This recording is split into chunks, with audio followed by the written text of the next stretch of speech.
Hello, and welcome to the Natural State Podcast. I am your host, Dr. Anthony Gustin. It is my belief that the natural state of any living organism is health, and that our artificial habitat has forced us into having artificial health problems. This show is my attempt to dive deep and learn about using nutrition, sleep, movement, relationships, and more to help you reclaim your natural state of health in a modern world and show you how to thrive in an environment that's stacked against you. If you enjoyed today's show, you can find out more details and information at dranthonygustin.com. Today on the podcast, we have William Shewfelt. William is the co-author of the PE Diet, an actor, a podcaster, and overall pretty amazing human. This guy seems to get more done than anyone else I know, which is a pretty huge feat. We dive into how he takes care of his physical health while being so overwhelmingly busy, but also the importance of mental health and his concept of personal winters. There's tons of amazing information in this podcast. If you are anybody who tries to get, anything done or be productive while also trying to maintain and optimize at the edge of your health and fitness capacity and thrive as a human being. So tune in and I hope you enjoy. Before we get into today's episode, I wanted to tell you about how you can directly support the show. It is not free to produce this podcast, and I don't want to use the typical model of selling your attention to sponsors to fund the show. I want you to be able to take all of my health recommendations seriously without wondering if I'm being paid to promote something to you. If you want to support the team that is behind this podcast, head on over to either one of the brands that I've founded at perfectketo.com or equipfoods.com. I've developed the products for each of these companies with my insanely high standards because I couldn't find them anywhere else. Perfect Keto offers everything you need to support a whole foods-based ketogenic diet, from exogenous ketones to help you transition into keto and boost your energy, to super clean collagen bars that have been tested not to spike your blood sugar. It's literally the only bar that I know of that won't, and that's why I made it. Over at Equip Foods, we take real food ingredients seriously. You'll find only whole food ingredients like beef protein powder, sweet potato powder, grass-fed liver capsules, and more. If it's your first time trying the products at either one of these brands, use code NATURALSTATE for 20% off your first order. And if you feel amazing focusing on 100% real foods, awesome. These products are intended to support a proper foundation of health and nutrition, and they are not magic pills. All right, enough of that. Let's get into the show. William, thank you for coming on the show today. Hey, thank you for having me on, man. This is one of the few of the podcasts that I still listen to. So I've tried to detox from podcasts overall, but you got some great content. And I also recently read the book you put out with Chris Irvine, which I thought was amazing. So yeah, thanks for having me on. It's a pleasure. Appreciate it, man. So talk about the podcast fast you're doing here. What's going on with that? Just decreasing the stuff you're intaking or what? Yeah, it's just in an effort to focus my mind and energies on other things. And you can constantly get bombarded with new perspectives. And for me, I've done a lot of experimenting and I'm really happy with where I'm at now. So I'm just kind of trying to, find my footing with that. I don't want to be constantly bombarded with too much. So I'm just kind of trying to find my footing with that. Yeah. Nice. Yeah. I mean, one of the things that I do often, I'm kind of in the middle of right now, is go on information fasts. I just think that it's so easy right now to have so many podcasts, articles, videos, et cetera, to learn from, that your brain can't really digest things and come up with original thoughts yourself. So, I mean, I think a couple times a year I go on like 3-4 month things where and I used to not include books, but now I'm including books as well. And so doing more stuff with, at night, I usually would read, but now with my fiance, or doing some movement stuff or journaling or whatever. And I found that to be actually a huge upgrade and allow me to digest more stuff when I go back to it. That's been a huge thing for me. That's exactly what it is. That's my reasoning behind it. It does become difficult for you to come up with original thoughts if you consistently, anytime you have a question, you go straight to information. You constantly research things and you're Googling things and listening to new podcasts. Many times the answers are quite simple, or you can sort of figure out what the best course of action is without that.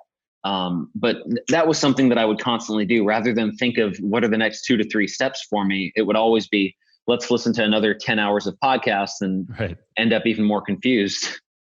Right. So one of the things I was joking about before we recorded was that I didn't even know how you made time to record this podcast, just because every time I see what you're up to, man, it's like, releasing a rap single, you're launching several books at a time, you're doing a program, you're doing all this other stuff. Like, how do you make time for this thing? Like, what is your focus right now? Well, hey, likewise, man. I'm not sure how you made time for this. No, so basically, I'm sure you go through the exact same thing where It's actually less work than people would think. Like you sort of focus on certain things at a time. Over the course of a month, it might be a bunch of different projects, but day to day, like I'm only doing a couple things every day. So that's pretty much how I approach it. It's just I have like an outline of all the different projects I'm working on with music. We're like working on an EP to put out by the end of this year. With acting, this weekend I'm doing a filming gig, and just kind of getting back into the acting scene because I took a good year and a half off from that to really get invested in like my online business and working in the keto and health space. So working on those different things, but yeah, I zoom out. I've got all my projects there. I know kind of, what the next 2 to 3 steps are on each of those, as well as just daily things I need to do to get the ball moving forward. And yeah, it's just a habit over time, and you do a couple things every day. It's definitely not as much maybe as it appears to be. Right. It's pretty simple. It seems like a lot of that stuff you're focusing on, moving, taking the break from acting and doing some of the things that you're doing now is all focused on health, and whether it be carnivore, keto, et cetera. So, I mean, what made you so passionate about health from the beginning? Like many people, just being really unhealthy.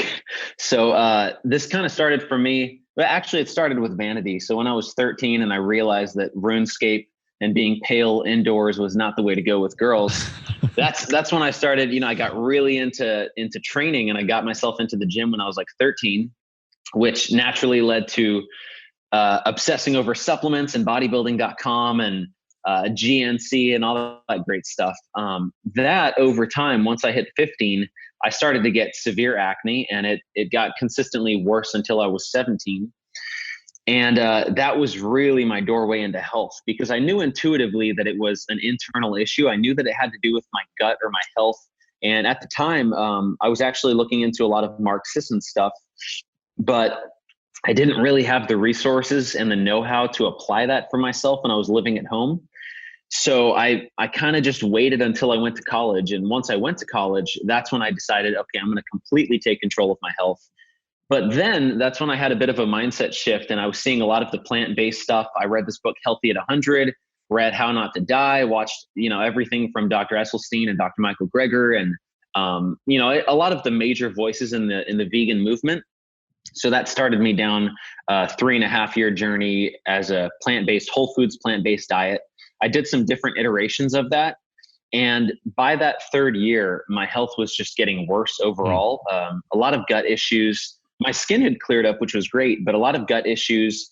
Strength was going down. My appetite was consistently going up regardless of how much I was eating. And one season into doing the Power Rangers show, my health was just at an all-time low, and I felt terrible, and I wasn't really able to perform the way I wanted to perform, have the energy I wanted to have.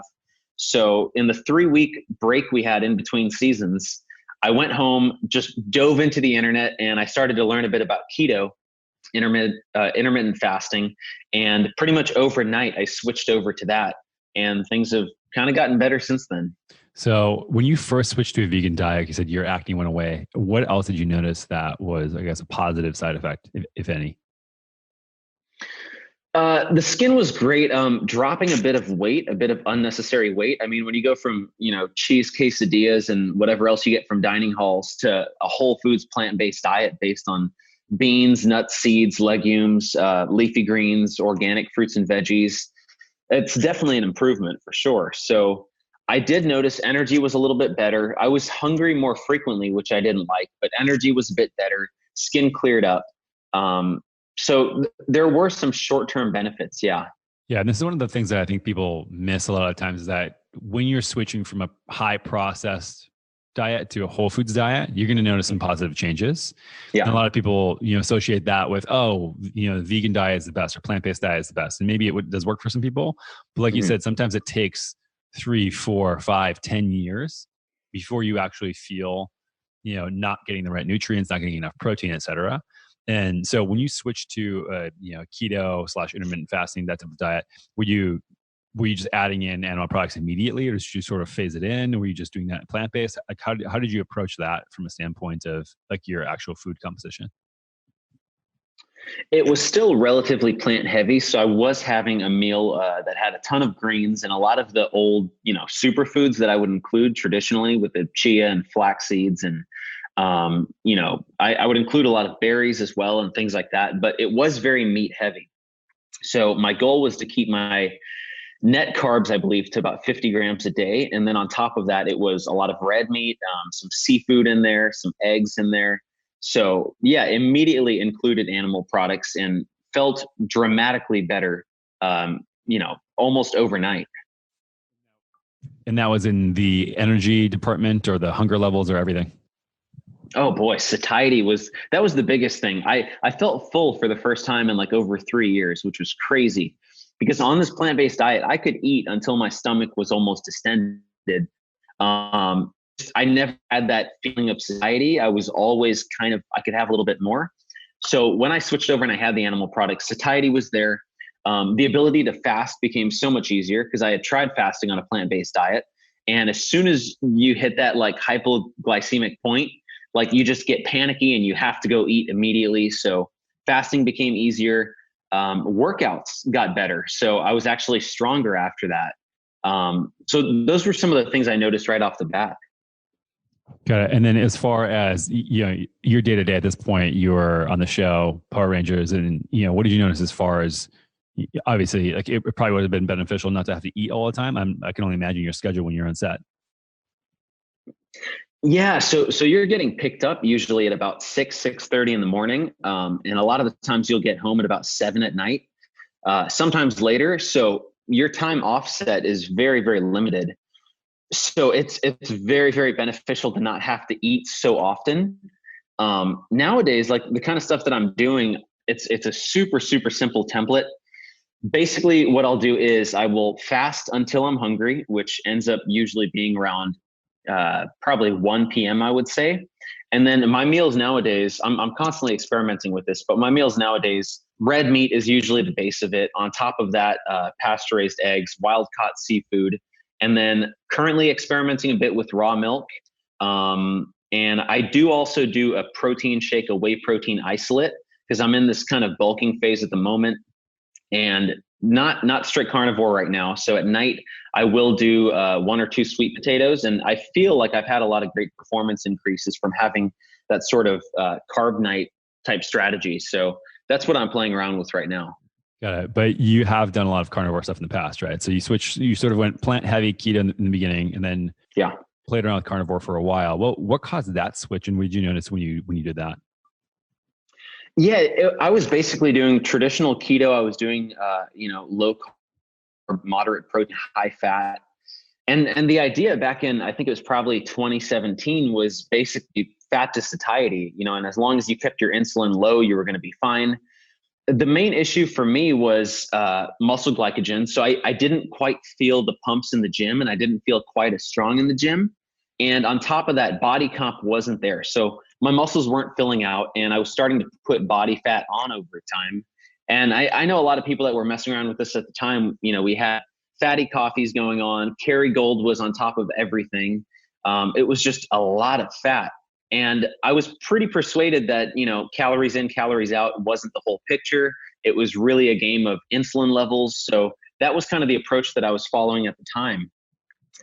The main thing that caused me to go towards the carnivore route was I started to look up some of these websites like Zero Carb Zen, Principia Carnivora, and I would read about different people's results. And it made me curious what would happen if I started to go more of a carnivorous route. I never really had a craving for vegetables or plants. So when I heard that people were doing fine off of them, I thought that would be an interesting thing to try out. And, I tried it out. I tried it out with organ meats and I tried it out with egg yolks and different things like that. So I was always trying to be aware of having a nutrient dense approach to it. But one of the main things I noticed, and I think this has more to do with the macro breakdown, was once I allowed myself to up the protein a bit, and then I cut back on some of the added fats, that's when I noticed the body comp differences. That's when I noticed I was really starting to fill out. My body fat was actually coming down. And to me, finally, all of the boxes were checked off because, skin being great and energy and satiety and things like that, those were very important to me, but the body comp wasn't quite there yet. So once I switched over to a more carnivorous approach, that's when I could finally dial that in. Got it. And you think that's just because you reduced the fat and up the protein essentially? I honestly think it had a lot more to do with the macro breakdown than, eliminating plant anti-nutrients and things like that. Yeah. And so now, I mean, I love that you're willing to admit in this extreme Yeah. case of carnivore diets that you eat sweet potatoes at night. A lot of people get sort of crucified for things like that. So, I mean, what caused you to add in the sweet potatoes now? Yeah, really quickly on that, I think if you can't be authentic about what you're actually doing and you start to back yourself into a corner, that's a bad place to be in. So I always try to tell people pretty honestly, if I have a cheat day or if I have a sweet potato or whatever it happens to be.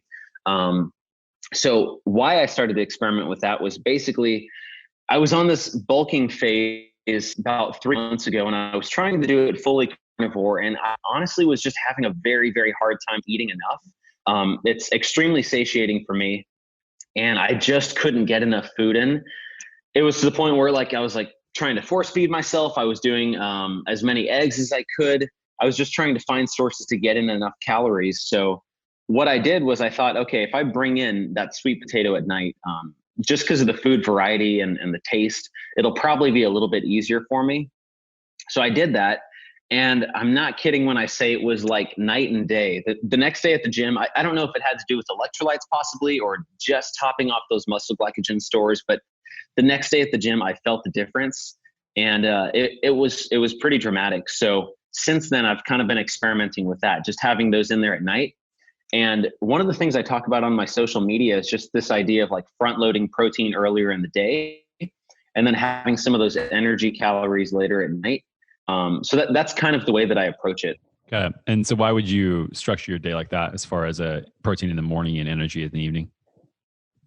So that's kind of one of the things that we talk about in this PE diet book, the idea of front loading the protein and the minerals earlier in the day. And the idea is that you have this nutrient hunger. So if you're able to satiate that earlier in the day, it kind of reduces some of the need for added energy later in the day. So, but for me, honestly, the reason I do it is just to keep myself on track. If I start having carbs earlier in the day and I start to crash a little bit, or for me, sometimes it turns into having carbs throughout the day. So I would rather just have it at this one point in the day where I can minimize damage. I'm not going to, just go crazy all day. I'll just have a sweet potato or two at night. And it just makes it easier for me. So part of it has to do with simplicity. And on top of that, I like retaining that alertness you feel when you're in ketosis. I like being in that sort of sympathetic nervous system state. So I don't really like to have carbs earlier in the day.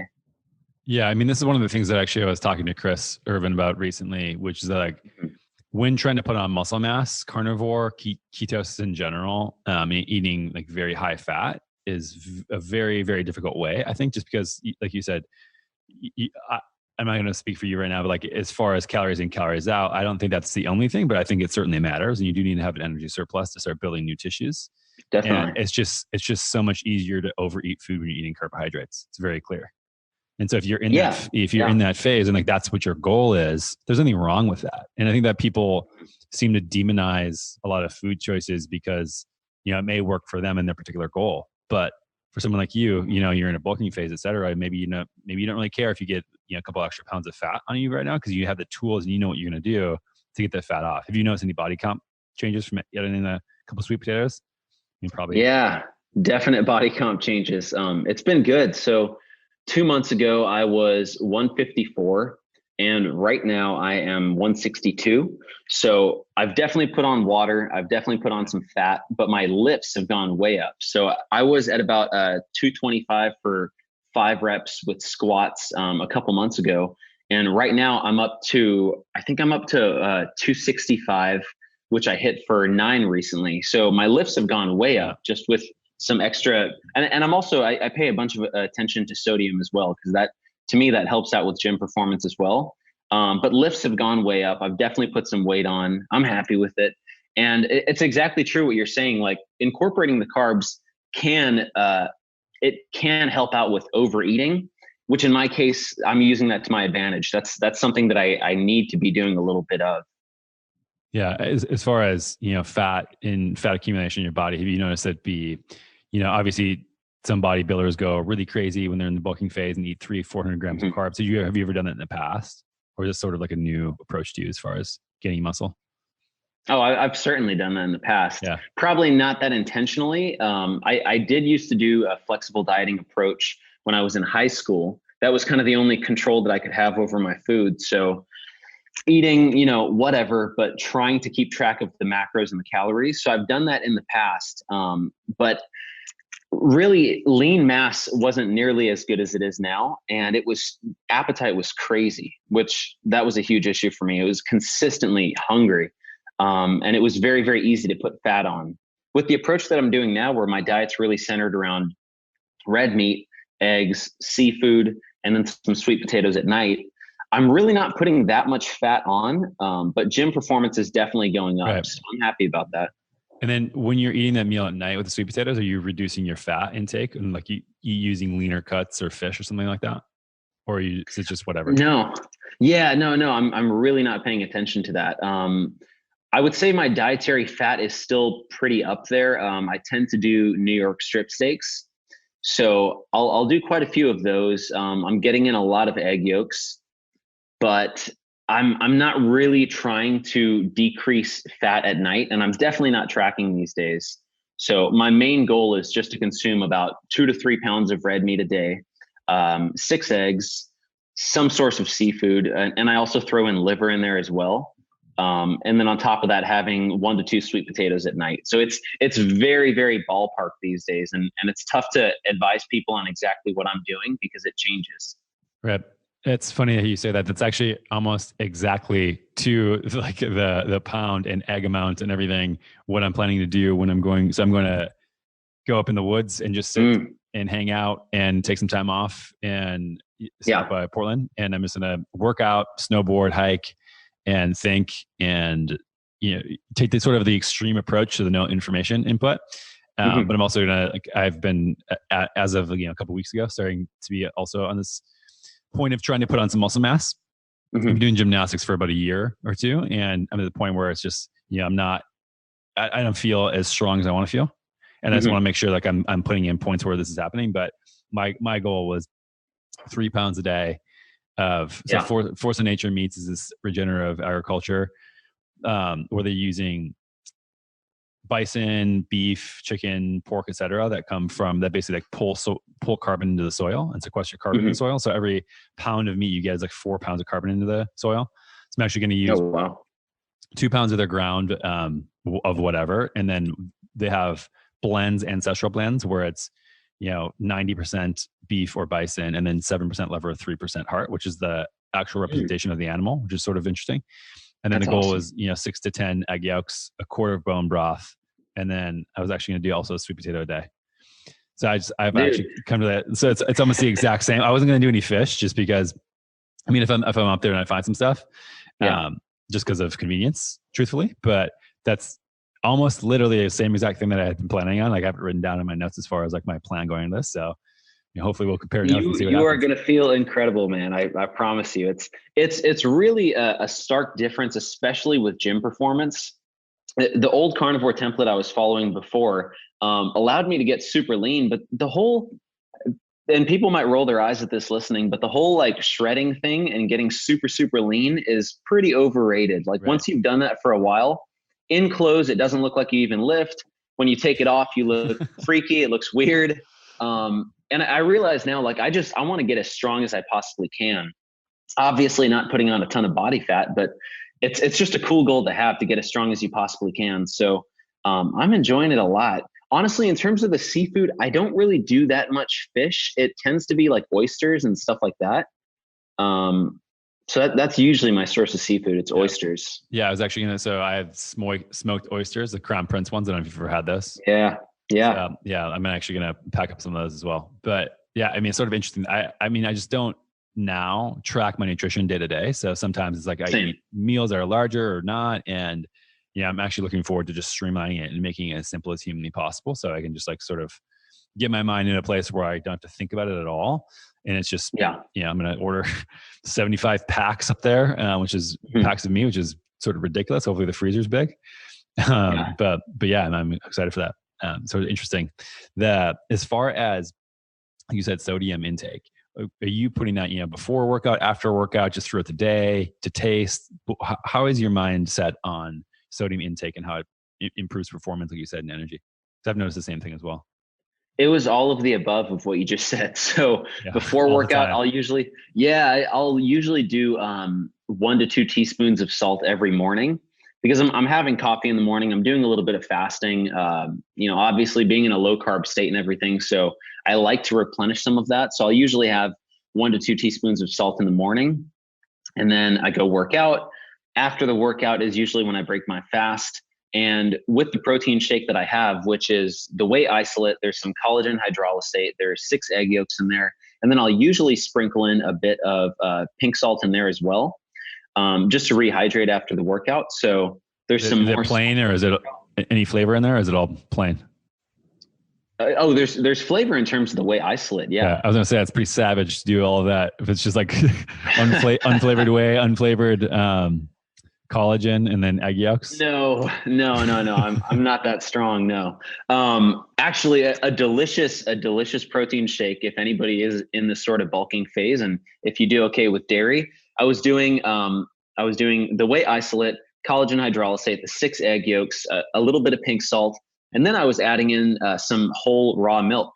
And that thing tasted like a milkshake from In-N-Out or something. It was ridiculous. Yeah. So I'm jealous. After I moved away from California, I moved to Austin a couple of years ago, and you can't buy raw milk anywhere but on farms here. And I'm just not going to drive an hour to go buy milk. But yeah, I loved incorporating raw milk when I was in San Francisco.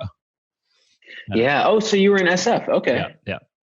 Yeah, I'm from Northern California. But yeah, so that's kind of my post-workout. And then with my meals, definitely salt to taste. So I'm getting in a good amount of sodium every day. It's just something that I try to be aware of. Again, early on, I tracked everything. I was really meticulous about everything. At this point, I've kind of hit the bumpers enough times that I just try to feel it out, and I just try to make sure I'm getting in sufficient amounts of those. So, and I also like to add some salt to those sweet potatoes as well. So. Yeah. Are you doing any supplements on top of what you just listed, or is it pretty bare bones, pretty basic? So I'm doing, the whey, the collagen. I'm not really adding in any supplements on top of that. These aren't supplements, but I'm always trying to get out in the sunlight. I'm definitely trying to get about 8 hours of sleep a night. So those are the things that I view as supplements. I could be taking things for all of that, but I would rather just find these natural alternatives to that. So yeah, I don't really take any supplements on top of that. Okay. And then as far as the workouts go, I know that there's a lot of people out there saying you can get a lot done in a very short period of time, which I think that is right as far as like stimulating certain pathways. And I also think there's another side of that coin of if you like training and it is good, and like getting volume in is certainly better than not if like you have a goal of gaining muscle mass.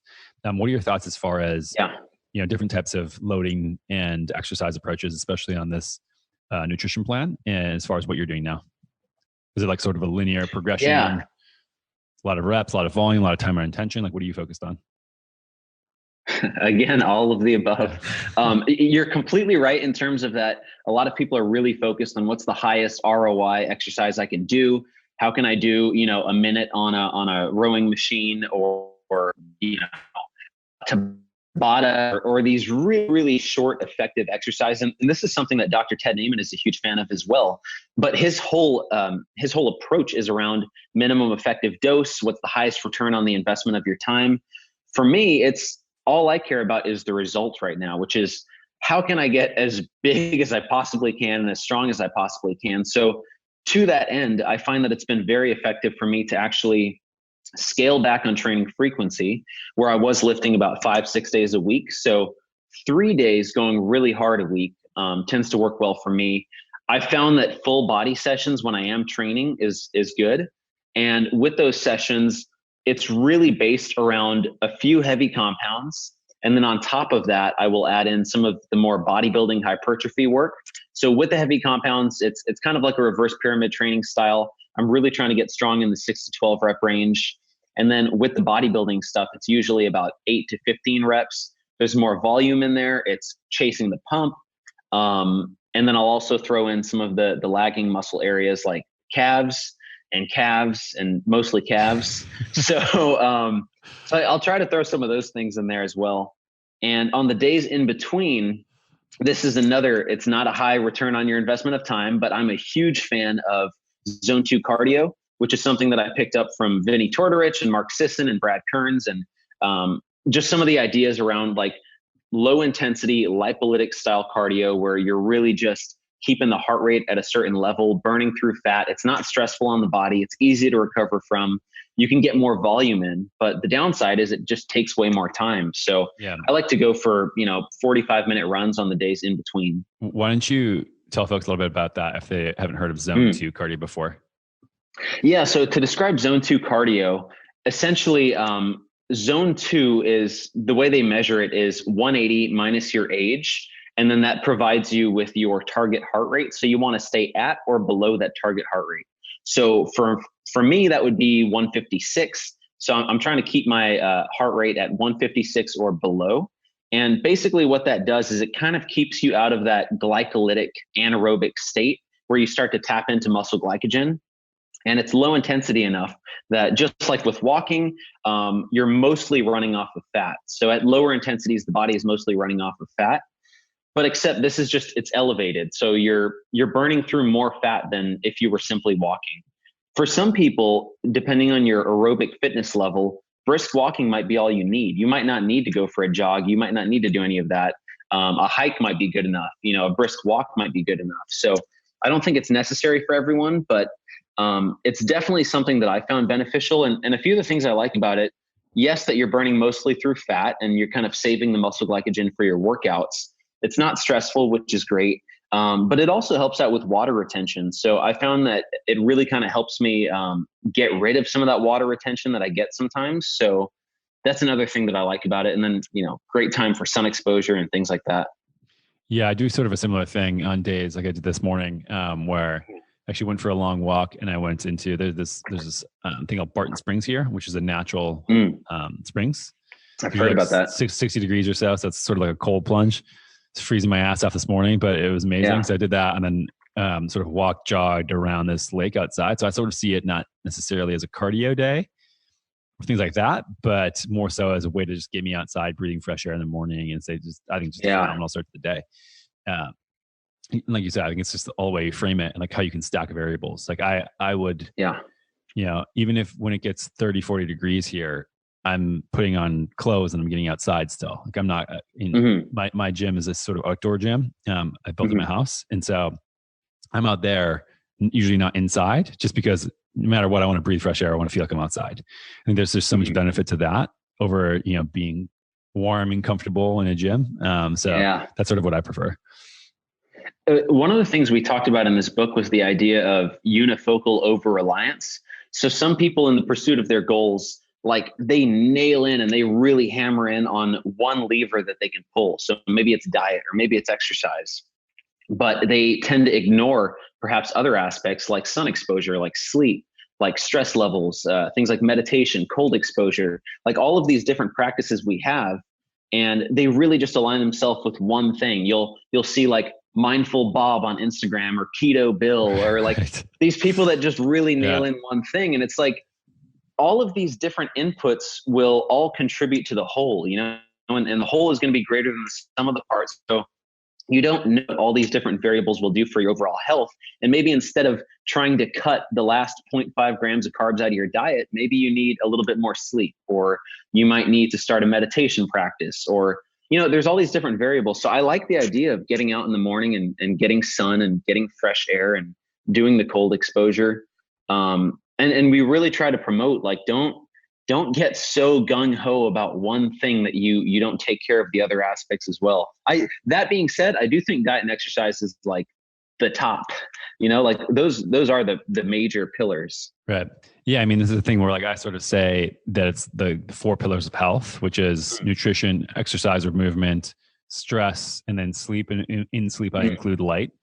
Light exposure certainly drives sleep quality. And so, sort of like you said, it's like looking at, the Pareto principle with this, like sort of an 80-20 thing, which I know you guys include in your book. It's just like a super important concept for people to think that like 20% of your effort is, leading to 80% of your results. And, like you said, worrying about decreasing carbohydrates by 0.5 grams and like really nailing your nutrition by 100%. Yeah. Maybe you go nutrition 80% and then focus on everything else until it's at 80%. And then you start tweaking more and more and more. I think that's sort of the journey that we're all on. And I don't think it ends. At least I'm not at the finish line yet. And I know, people like Mark Sisson, who, like you mentioned before, guy's super healthy. He's sort of like a grandfather in our space, as far as like a lot of the people like you coming up were, really, really young, and he's still trying around stuff and tweaking stuff. So it's just like, I don't think this thing ever ends. And it's all about, finding your own path to health and whatever that looks like for you. And maybe your goals are a little bit different. Maybe your body's a little bit different. Maybe your environment's a little bit different. And so all this stuff always changes. And that's why, like you said, just sort of doing a self-assessment period and like, where am I at? What are my goals? Where am I going here? I mean, do you often think about that as far as like here's what I have going on, like here's the areas I want to improve as far as health, and like how do you break it down? I'm always thinking about that. And for me, in terms of breaking it down, I mean, the major things I always think about would be what's my current dietary approach and what are my current goals in the gym? Like the gym is honestly the way that I think about it. That's the metric by which I measure my life. But that's kind of that's why you look the way you do, man. That's unifocal over reliance right there. But yeah, that's sort of the way that I structure my health and fitness approach. So it's usually, what are my current goals in the gym? How is that going to affect my diet? And then on top of that, I really think about sleep and things like cold exposure and whatnot in terms of personal development. So I always try to make sure that I'm taking care of those as well. Sleep is something that I've only recently in the past year, like, learned to respect. And you can get away with quite a bit of sleep deprivation early on, but when it hits you, and then you have to take some time to recover. So I've learned, this whole like hustle, grind, kill mentality. If you're not working 18 hours a day, you suck. Like I've learned, like there's a balance, there's a yin and a yang. And you're also so much more effective with the right amount of sleep. So yeah, I try to incorporate those things, let's say in the scope of a week. So I'll always think sort of in the scope of a week, how can I make sure that I'm getting enough sleep every night, that I'm getting some cold exposure, that I'm getting out in the sun. But I don't try to make it a daily like burden that I place on myself where I have to do every single thing every single day. I used to have those kind of routines, but I do find that, with changing variables, and let's say I'm traveling or you have a bigger workload coming up, it's tough to always hit those. Like people talk about non-negotiables, but when you're really, really busy, it's kind of tough to keep up with your morning mindfulness routine and your gratitude and your cold shower. And you kind of have to be flexible sometimes. Yeah. And I think that people sometimes can build themselves a little bit of a prison, and like, one of those pillars is stress. And I think that a lot of times people try to optimize so many things in health that they lead to huge amounts of stress if they miss a day of this or that.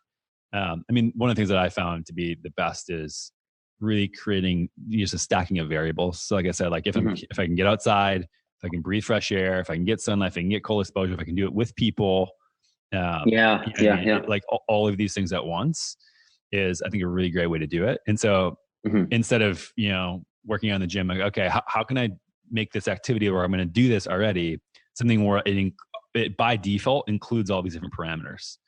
Sort of the same thing. Like at night, I have sort of a routine where I'm like, take some magnesium, some other stuff, chat with my fiance, we hit sauna, get some red light in. We have like this command to Alexa where it like shuts our blinds and turns all of our lights to red. And so, I mean, and we're getting quality time together, and we're shutting down, and we do movement stuff afterwards. And so like a lot of these things where like just making it automatic and stacking everything. So that way it happens all at once, instead of like, it has to be all line items in your head that you're doing one by one by one. I mean, I tried that, I don't know, 4, 5, 6 years ago, and it just drove me nuts. As far as, being in San Francisco, having like the biohacker mentality and doing all that stuff, you know what I mean? Sort of got out of control. And I realized, like you said, like there's a balanced way to approach this, and there's some flexibility. And with that actually comes decreased stress. And with decreased stress, I think everything becomes easier. Yeah. A lot of people just become like this lab experiment, and they're constantly controlling for everything. And it really does limit you in some ways. So when I got into the whole acting game, that was me to a T. My whole life was a lab experiment. And I met actors and I think, how do you keep going from day to day? You guys are out late partying and you're doing this and you're doing that. And it was almost shocking to me to see people live their lives that way, but they were successful and they were doing well in a lot of different areas. So it kind of showed me you don't always need to nail in every single variable every single day. But the other thing that kind of always inspired me was when you look at these golden era bodybuilders from the 1970s, they didn't track calories. They didn't even track training all that much. You know, they would pick the body parts. They would just go to the gym. It was very instinctive style training. And obviously, you know, they were using stuff, but I always took inspiration from how intuitive they were around that. Because bodybuilders nowadays, it's like, that's a very, very strategic thing they do.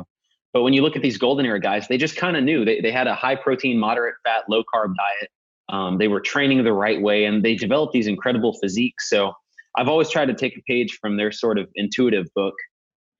So not from the Game Changers bodybuilder book of Arnold's new no animal product plan or what? You know what's funny? Arnold can do no wrong by me. I will totally admit, I wonder what his motives are there. And I don't know if it has something to do with his public policy and his role with that. But actually, so I met him 2 weeks ago and he was at Gold's Venice in the Mecca over there. And I went up to him and I told him real quickly, I was like, hey, Arnold, he's working out. And I'm like, do I really want to be that guy? And I was like, yeah, sure. Why not? So I went up to him and I told him like, hey, Arnold, I just want to say you've had a huge impact on my life and thanks for everything you've done. And I shook his hand and he looks up at me and he goes, nice. I was like, that's perfect. I'll leave you with that. You can die happy now, man. It's incredible. I know.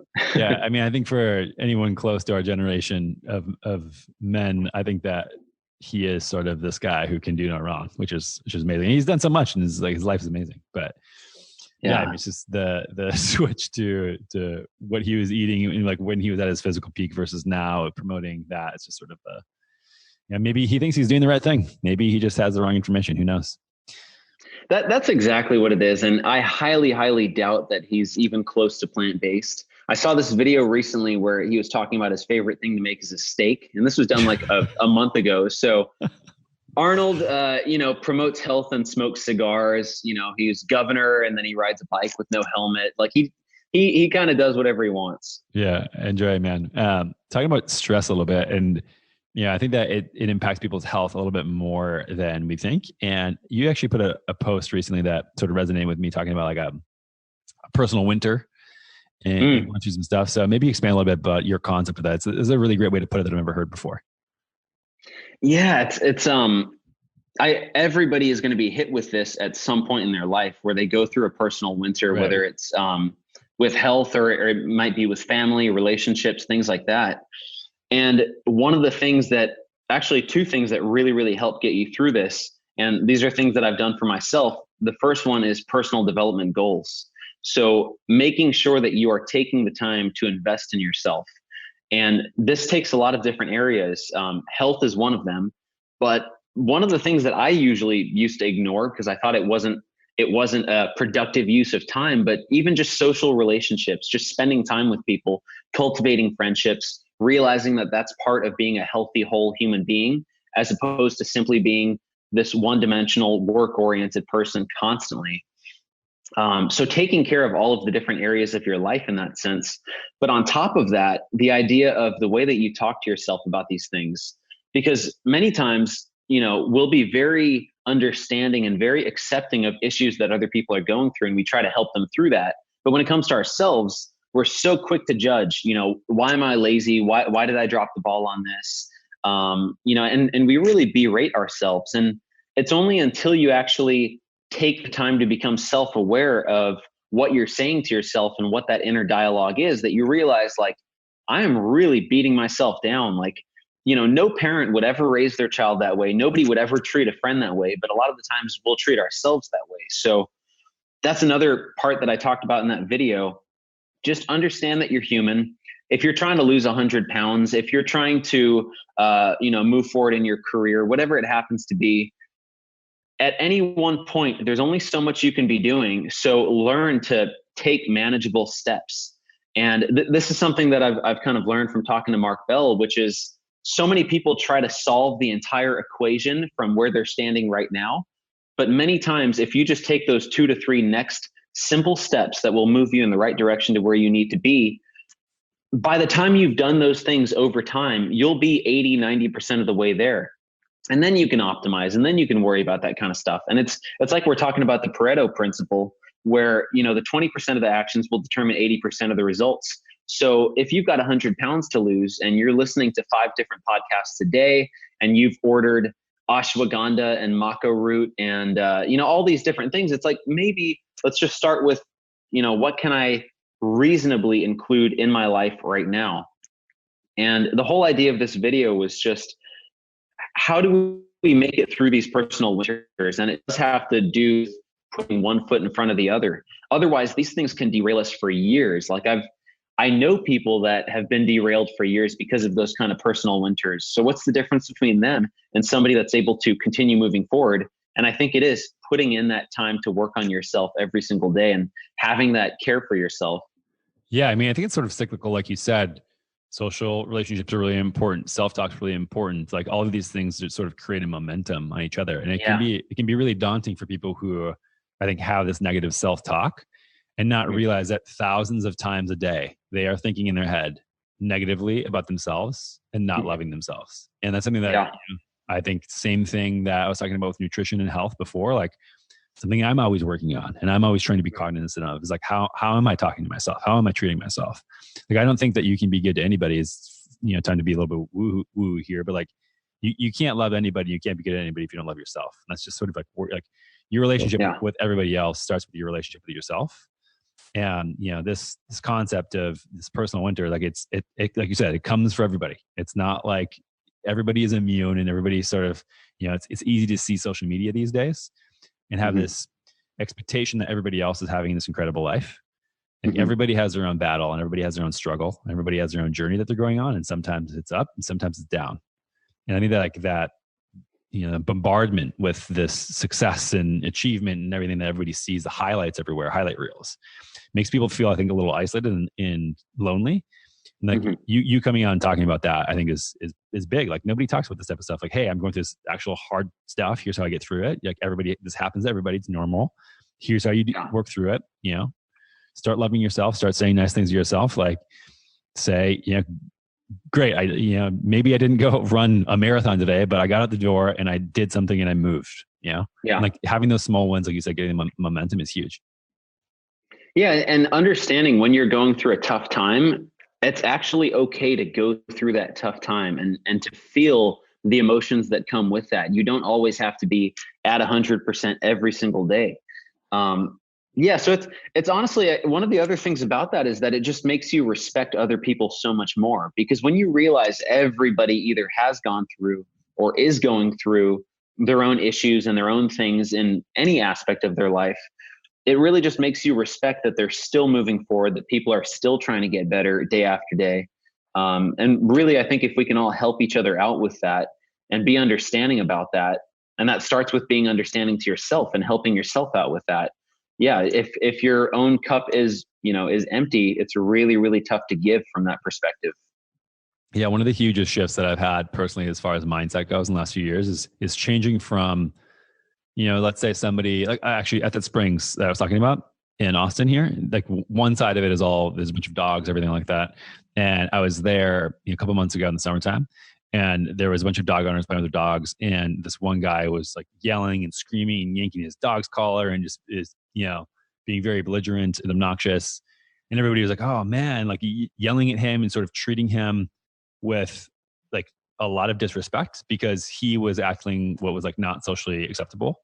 Mm-hmm. And I just stopped and I thought, and this is something that, you know, I'm not perfect. I don't think this every single time, but I just thought like, man, like think about if instead people's reaction instead of judgment for this guy was like trying to understand him. Like there's a reason why he is the way he is. And like, who knows where that comes from? Who knows like what type of childhood he had, like what type of history he's had, but he's just acting the way he thinks is appropriate. Like everything in his environment has taught him to act that way. And think about what difference he would have in life. Like it's this self-reinforcing loop where he goes out, acts like a dick to people. They judge him. He feels worse about himself. So he builds his armor up more and then goes back and is worse the next day. Like imagine if people just gave that guy a little bit of compassion and some understanding and was like, thought like, man, like that guy must be having a really terrible day. Like, if he acts out like that, that's really sad and really unfortunate. I think people, I mean, the same thing, like people don't do that with themselves. And so if they don't do that with themselves, it's really hard to do to somebody else. But yeah, I mean, I think that would make a huge difference if people started acting that way a little bit more. And I think when we share our stories too, that can really help people. A lot of the time people feel like, why would anybody want to hear my story, or why would they want to hear what I have to say about this? But every single person's story is unique, and we've all gone through individual challenges. And if we can share that, it always resonates with somebody. And I think that's one of the major benefits of social media, for all of the disadvantages and the effects it can have on mental health and self-esteem.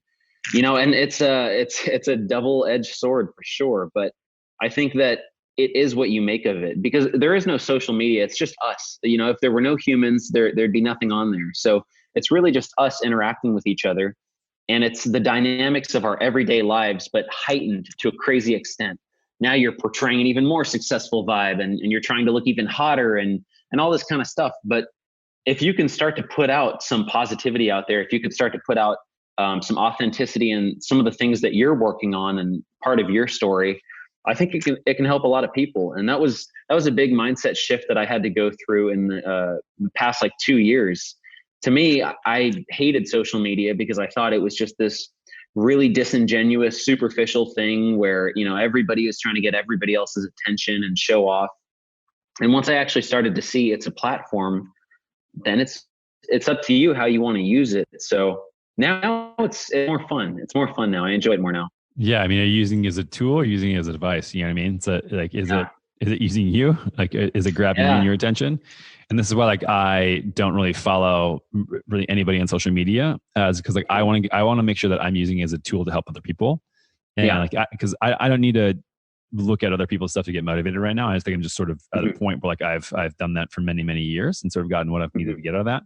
And like you said before, earlier in the podcast, just not taking in so much information and taking in so much, influence and motivation. And now, like you said, I just want to be useful to people. I want to use it as a platform to educate, to inform, to update people, to share my journey and my struggles. And the podcast, I think, is another way to do that. It's easy to get people wrapped up in that, though. Certainly. Yeah, it's a very, very slippery slope, and I'm not too sure what the solution looks like. Besides just, I guess, awareness.